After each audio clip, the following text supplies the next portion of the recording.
All right, chapter 22 of the book of Exodus. We get to learn a little bit more here about the laws of the law of Moses and how the people were to govern themselves. Some interesting stuff we get to look into today. So in this one, the Lord reveals his laws pertaining to stealing, destructions by fire, care of the property of others, borrowing, lascivious acts, sacrifices to false gods, afflicting widows, usury, reviling God, and the firstborn of men and of animals. The men of Israel are commanded to be holy. So lots of different laws that we get to talk about.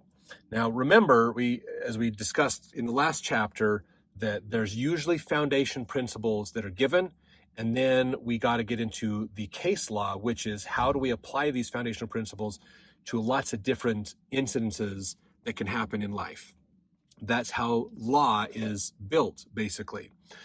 So let's look at this. Verse 1, if a man shall steal an ox or a sheep and kill it or sell it, he shall restore 5 oxen for an ox and 4 sheep for a sheep. So oxen and sheep were very common animals back then. And so they said, if you steal somebody else's ox or sheep and you either sell it or kill it, basically, which is usually you're killing it to get the meat to eat it. So you're enriching yourself off of somebody else's property, then you have to pay them back.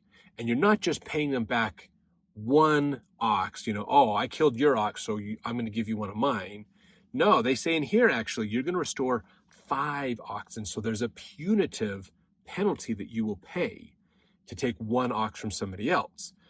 I believe part of that is not necessarily just to say we need to restore this person with an ox, but we need you to understand that stealing 1 ox means you lose 5. That is putting the equation of, is it worth stealing their ox, into a situation of going, it's not financially worth it to me. If I've got 6 oxen and I kill his, even if it's a prized oxen or whatever, even if I'm mad at that person and I just want to kill him just to get rid of his ox because I just want to spite him, I'm going to lose 5 of my 6 oxen, which means he's now going to have more wealth in animals than I will. It's not worth it. So there's that punitive aspect is encouraging the deterrence of committing this problem. All right, so verse 2, if a thief be found breaking up and be smitten that he die, there shall no blood be shed for him. So basically, and breaking up, it means breaking in. Basically, if you have a thief, if somebody breaks into your house and he is smitten, basically. So if somebody breaks into your house, you defend yourself, you defend your property and yourself and your family. You didn't commit murder, so there's no blood shed, basically, for him. So you don't have to worry about that. So that's basically a self-defense principle. Now, verse 3, if the sun be risen upon him, there shall be blood shed for him, for he should make full restitution. If he have nothing, then he shall be sold for his theft. So here's what it comes down to, basically, is if the sun be risen upon him, meaning if he sneaks into your home, steals stuff, and gets away with it, you don't kill him, he gets away, basically, he has to pay for what he did, basically. And if he doesn't have, like, let's say it's somebody who's poor and they can't pay for what they've stolen, then they become sold. They themselves will be sold into slavery. And then you make the money by selling them into slavery. That is how you restore. Verse 4, if the theft be certainly found in his hand alive, whether it be ox or ass or sheep, he shall restore double.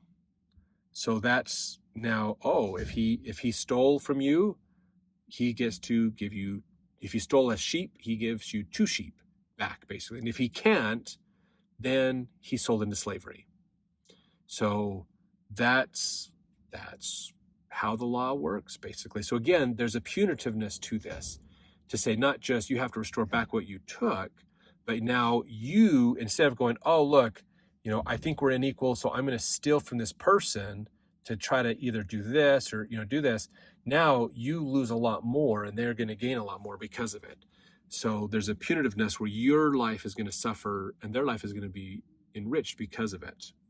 So verse 5, if a man shall cause a field or vineyard to be eaten, and shall put in his beast, and shall feed in another man's field, of the beast of his own field, of the beast of his own vineyard, shall he make restitution.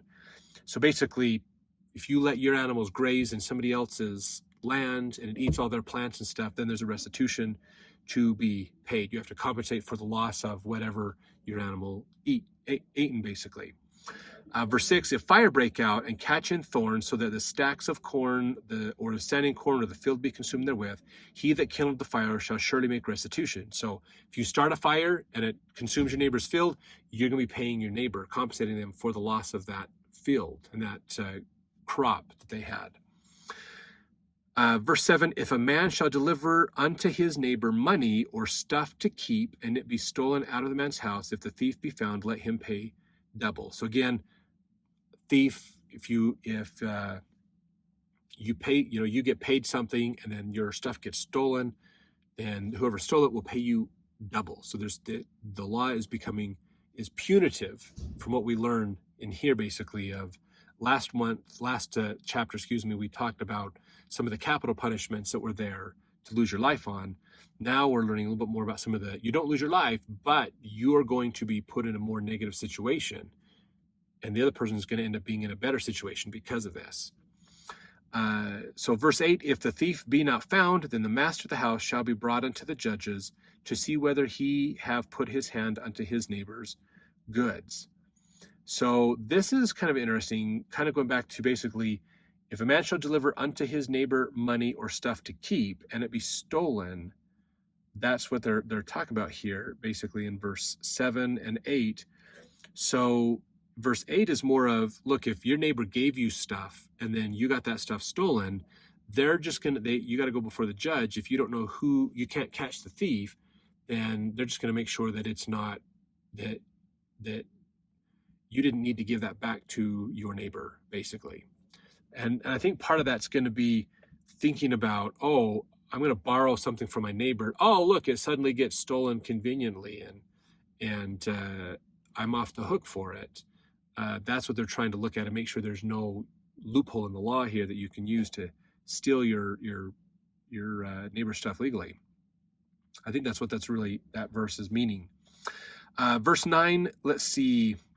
For all manner of trespass, whether it be for ox, for ass, for sheep, or for raiment, or for any manner of lost thing, which another challengeth to be his, the cause of both parties shall come before the judges, and whom the judges shall condemn, he shall pay double unto his neighbor. So again, if there's a trespass of all different kinds, you and the person that you are accusing, you both go before the judge. Now the judge, which is a third neutral party, who their job is to try to understand the law and understand the situation from both people and figure out where the truth lies and where's that right and that wrong and what needs to be done to compensate that. Verse 10, if a man deliver unto his neighbor an ass or an ox or a sheep or any beast to keep, and it die or be hurt or driven away, no man seeing it. Verse 11 goes along, then shall an oath of the Lord be between them both, that he hath not put his hand unto his neighbor's goods, and the owner of it shall accept thereof, and he shall not make it good. So again, you get an ox from your neighbor, they're in your possession, they allow you to keep it, and it dies. It's not like you're being, oh, yeah, you don't owe your neighbor for the loss of that, basically. And I think some of this could be also along the lines of, if you borrowed something and this happened, that's what it's there for, basically. So that's how it works out. So like if somebody's like, hey, I need you to take care of my ox, I'm going to put him in your pasture, if you'll watch him and take care of him and things, and then the ox dies, but it's no fault to the owner that the ox died, then they don't necessarily have to compensate the owner of that ox when they come back. Verse 12, if it be stolen from him, he shall make restitution unto the owner thereof. If it be torn in pieces, let him bring it for witness, and he shall not make good that which was torn. If a man borrow aught of his neighbor, and it be hurt or die, the owner thereof, being not with it, he shall surely make it good. So just kind of getting into some of these ideas of realizing that they're trying to help people understand, look, if this situation happens, here's how the law is going to apply, basically, is what this comes down to. If you borrow something and it gets stolen, we have to decide, are you liable for it? Should you compensate your neighbor back for that? If you're watching your neighbor's dog and the neighbor's dog dies, do you need to pay for that? Maybe in some instances it is. Maybe you were negligent. You didn't feed the dog, and so the dog tried to jump your fence and got caught and strangled or died or whatever, or just died of starvation or whatever because you didn't take care of him. Then you're responsible. But if you took care of the dog and did everything right, but the dog ran out in the yard and got hit by a truck or something, then maybe that's not your fault. Maybe the dog dug under a fence or something and got out, or something else. So they're just trying to figure out, okay, here's all these different situations that'll happen. Things will arise that will cause the law to need to be applied. So they're trying to think through, what are these scenarios? What are these ideas? That's what case law is all about. Let's see, where did we go? Verse 15, let's see, I think we read that one. Oh, no, we didn't. But if the owner thereof be with it, he shall not make it good. If it be an hired thing, it came for his hire. So again, if you have a servant who's watching stuff, here's how this laws are going to apply. Verse 16, if a man entice a maid that is not betrothed and lie with her, he shall surely endow her to be his wife. So that's basically, look, if you try to sleep with a woman who's not betrothed to somebody else, you have to marry her, basically was the law. You have to do that. Verse 17, if her father utterly refused to give her unto him, he shall pay money according to the dowry of virgins. So there's a principle, this dowry idea. So if the father's like, nope, I refuse my daughter to marry you, then there's a compensation that has to happen there. Verse 18, thou shalt not suffer a witch to live. Now, verse 18 is an interesting one because you could look at it with like sorcery and ideas of, what is a witch? Well, a witch is somebody who teaches incantations, spells, who's teaching that there is a way to do things outside of the priesthood and the laws of God. And so they could say, anybody who's teaching something that would be seen as a heretical teaching, anything that would be counter competitive to God and his plan, saying, oh, look, there's a whole nother plan. There's another way of doing things over here. You don't have to use God's plan. Those kinds of people would be killed. That's capital punishment to teach an opposing religion that would oppose what God is doing. But actually, Joseph Smith, in the Joseph Smith translation, tells us that actually this means murderer. So somebody who is a murderer, they die. If you kill somebody, your life is forfeit. That's kind of what it really comes down to. Verse 19, whosoever lieth with a beast shall surely be put to death, meaning lying with someone, just like we saw in verse 16, if you entice a woman to come be with you and lie with her, meaning have sex with her, have that intimate experience, then you have to marry her. Now in here, in verse 19, if you have an intimate experience with an animal, it's capital punishment. You're put to death.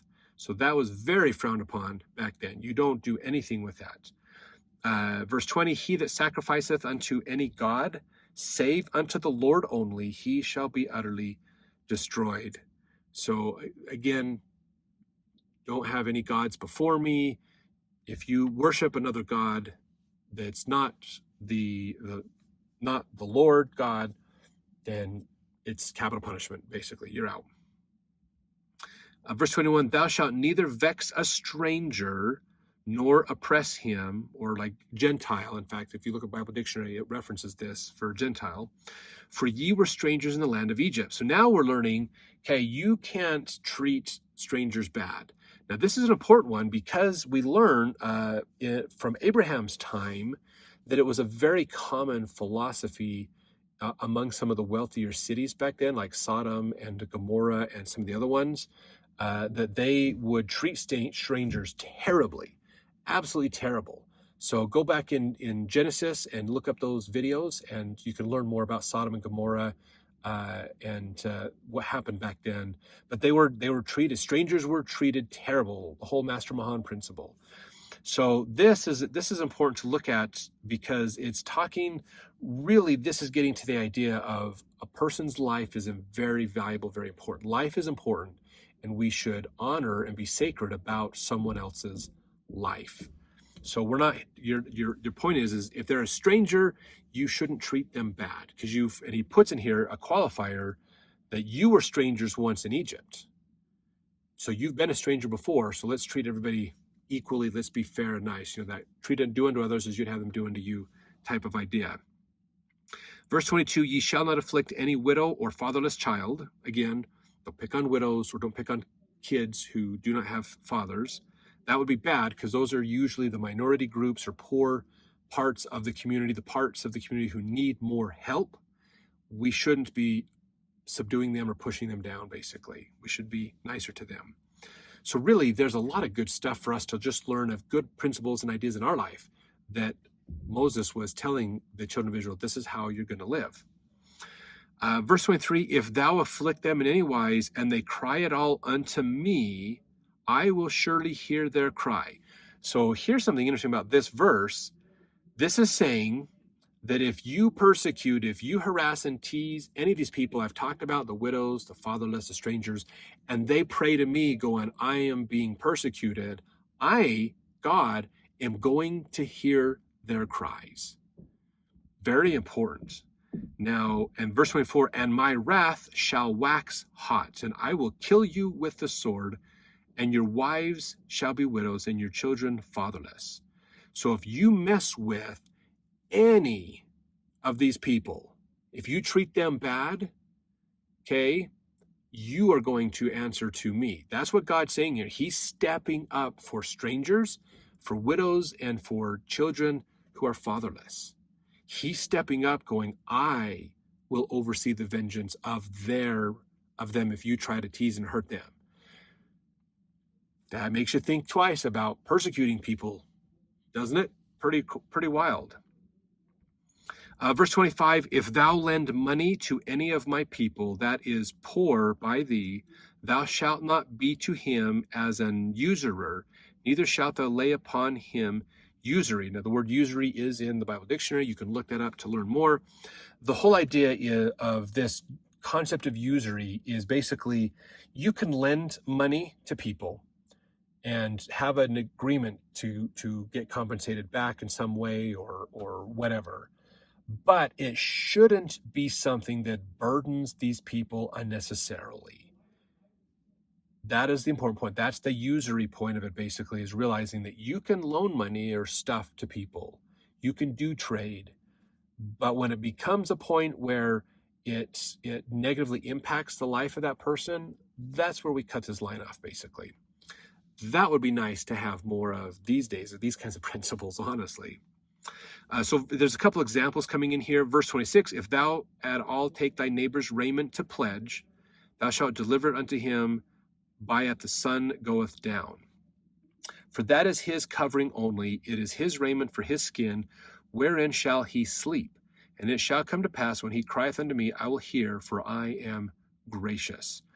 So what that means is basically if somebody comes to you saying, I need some money for food and I will give you the clothes off my back, basically to as collateral for the debt, you have to give him his coat back at the end of the day.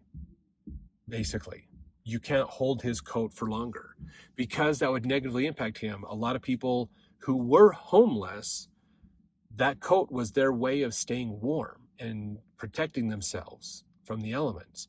So they need it back at night where they're trying to sleep and try to be warm and be taken care of.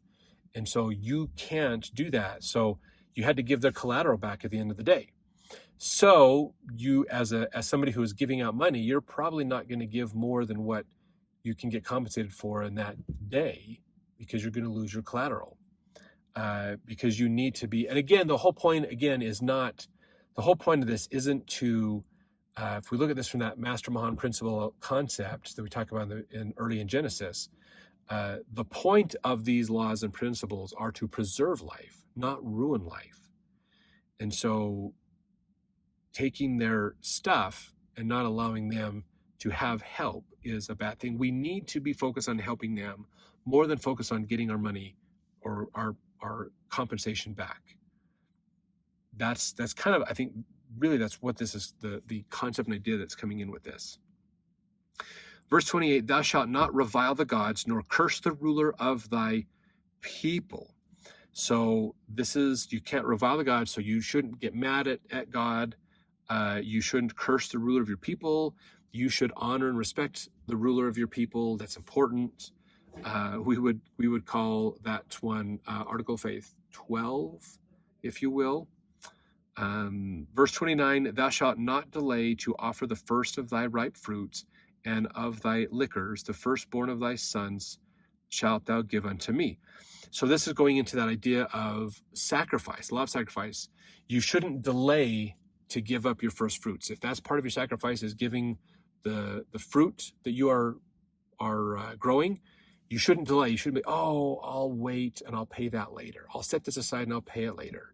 And you got to realize that food decays and falls apart. It only has a shelf life of a certain period of time and then it goes bad. So you need to be quick about delivering it and not delay on that. I think that's good in principle of not, we don't get the blessing until after we've fulfilled the sacrifice. So delaying it's a bad idea.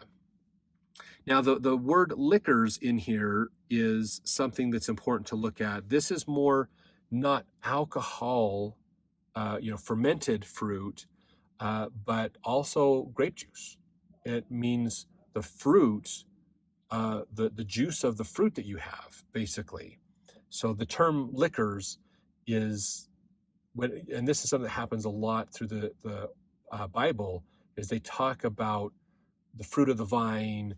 They're not necessarily talking about alcoholic or fermented fruits.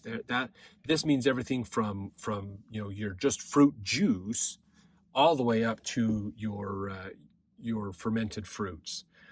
So we have to realize that it doesn't just mean alcohol only. It does mean like fruit juice, things like that. Likewise, this is verse 30, thou shalt do with thine oxen and with thy sheep. 7 days it shall be with his dam. On the 8th day thou shalt give it to me. So talking about sacrifices, the animals.